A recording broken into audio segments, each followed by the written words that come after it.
we promised you some really great stuffing recipes. First, we did that Italian stuffing. Now we're doing a slow cooker stuffing.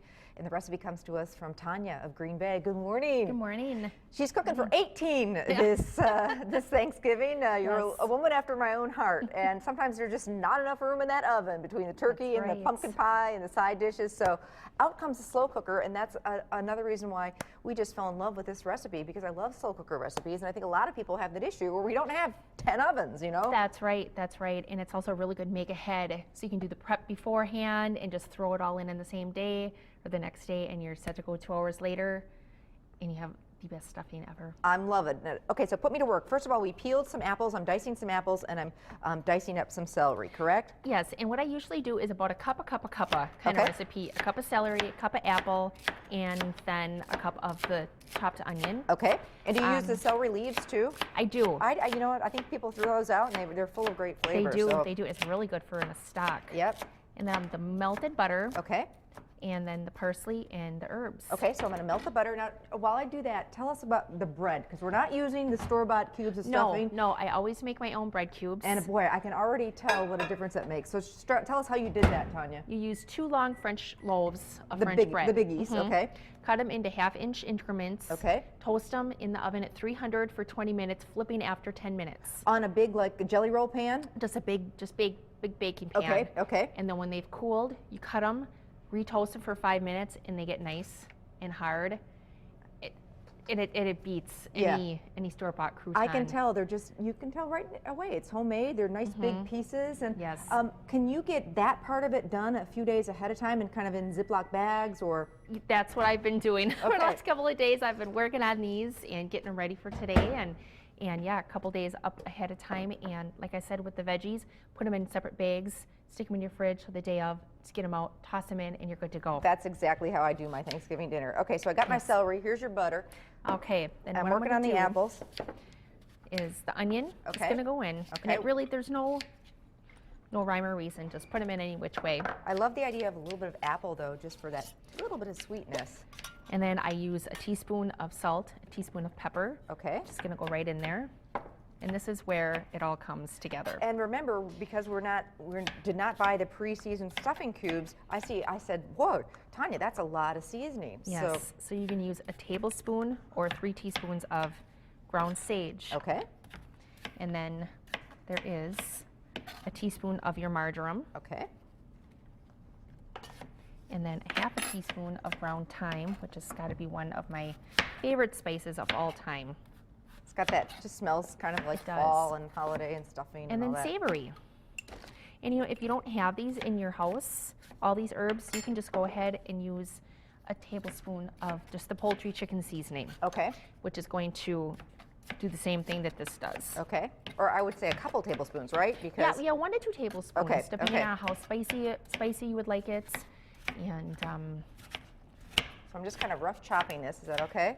That's exactly what I do, because a lot of people like those big chunks of the apples when they get into it. My husband tried it last night. He's like, oh, I got a big apple. Yeah. So in goes our celery and our apple and our onion and our seasonings. Yeah. Okay. And then I got about 1/4 cup of fresh Italian parsley. Okay. Do you want me to chop that? Sure. Okay. I'll just give that a rough chop. Just a rough chop on there. Okay. Now, when this actually comes to cooking, you know, in your slow cooker, about how long is it going to take? It's going to take 2 hours on low. Okay. And what's going to happen is that when you take the top off, it's going to be nice and crispy. Ooh, I like that. Really? Yeah, nice and crispy. You can hear it when you dig into the side of your slow cooker. And then right before you serve it, you're going to give it a nice stir, because it can also stay on low for 2 more hours. Okay, that's nice to know. So it's not time sensitive. It is not. And if it goes a couple more hours, you know, that's not a big deal. So you're just going to mix this all together. Okay. And you're just going to start incorporating the breadcrumbs. Okay. That's why I usually use a big, and you know, if you don't have a 7 or 6 quart slow cooker, a big bowl will do just as good. Okay. And then get them into a slow cooker. But I tell you, these big guys, I always say the bigger the better, and they come down so much in price. $25. I just did a whole article on slow cookers, and They're 25 bucks or less for these nice big guys. It's crazy. They've really come down And they in like to price. hop out. Yeah, My that's dog okay. likes to sit and wait for him to Oh, hop I out. know. My dog used to love that. I'm Yes. going to miss him this Thanksgiving, not being in my kitchen. I bet. Okay, so now the chicken stock? The chicken stock. So Okay. when you get all your cubes in, you're going to use 16 ounces of dried, and you're going to get about 1.5 cups of the chicken stock. Okay, Just mix it really good. okay. Pop the top on And Set then it go to out low. and do your thing. and do your thing. Get the rest of the bird ready and all that kind of good stuff. That is Okay. right. And So then after here we are. the 2 hours are up, or 2 hours even on warm, you're going to take it off and get nice and fluffy. It's It is. beautiful. Yes. You're going to add another approximately quarter cup of stock to Okay. that. Just to kind of moisten it up. Yep, just moisten it up a little bit. Okay. You're going to give a little stir, kind of a little bit of a magic here, because once you stir it, it kind of depletes itself a little bit. Get all those veggies on up here. Ooh.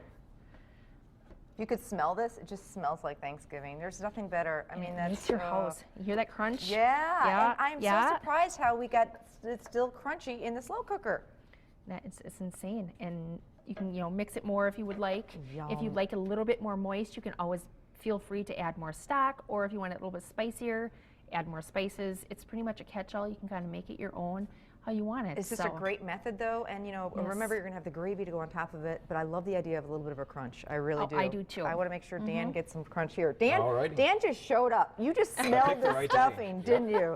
He was Stuffing's like, my "I'm favorite here part with of the being plate." on Tuesday. Yeah. Dan, this is Tanya. Dan Hi, Drews from the nice to meet American you. Club. Thank you. One of the wonderful chefs that they have there. 5 different restaurants do you do, Dan? At 5, least. 6, something like that. Anyway, and you don't have to stay there to eat there. So Very good. I'll let you keep taking a couple of bites.